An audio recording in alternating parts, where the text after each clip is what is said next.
வேத பாடசாலையில் திருடுவதற்கு முன்பு கைகூப்பி சுவாமியை வழிபட்டுவிட்டு திருடிய 2 மர்ம நபர்கள். சுமார் 1000 கிராம் வெள்ளி பொருட்களை திருடிய இந்த மர்ம நபர்கள் யார் என்று விசாரணையில் ஈடுபட்ட காவல்துறையினர்.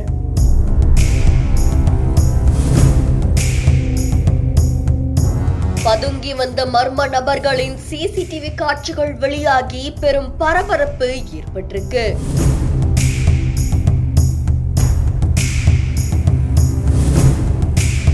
தஞ்சாவூர் மாவட்டம் பாபநாசம் வட்டம் காஞ்சி பெரியவருடைய தாயார் பிறந்த வீட்டுல மகாலட்சுமி அப்படின்ற வேத பாடசாலை இயங்கிட்டு வருது. இந்த மடத்துல மேலாளரா திருவையாரை சேர்ந்த 48 வயதாகக்கூடிய நடராஜன் அப்படின்றவரு பணியாற்றிட்டு வராங்களாமா. இந்த நிலையில கடந்த கொரோனா தொற்று காலத்துக்கு அப்புறமா இங்க யாரும் அதிகப்படியா வரதில்லை அப்படின்னு கூறப்படுது. ஒரு நாளைக்கு 2 வேளைகள்ல வேத பாடசாலைகள் பூஜைகள் நடைபெற்று பூஜைகள் முடிஞ்ச கையோட வேத பாடசாலைய அங்க பணியாற்றவங்க வழக்கம் போல பூட்டிட்டு போறது வழக்கமாமா. இந்த நிலையில கடந்த 2ஆம் தேதி பூஜைகள் முடிஞ்சு வழக்கம் போல வேத பாடசாலை பூட்டப்பட்டிருக்கு. இதை தொடர்ந்து 3ஆம் தேதி மேலாளரான நடராஜன் வேத பாடசாலைக்கு வந்து பார்க்கும்போது பாடசாலையுடைய பின்புற கதவு உடைக்கப்பட்டு இருந்ததை கண்டு அதிர்ச்சி அடைஞ்சிருக்காங்க. இதை தொடர்ந்து உள்ள போய் பார்க்கும்போது சுமார் 50 கிராம் எடை கொண்ட வெள்ளியிலான வில்வ மாலை, 500 கிராம் எடை கொண்ட வெள்ளியிலான சொம்பு, 500 கிராம் எடை கொண்ட வெள்ளி வேல்னு மொத்தம் கிட்டத்தட்ட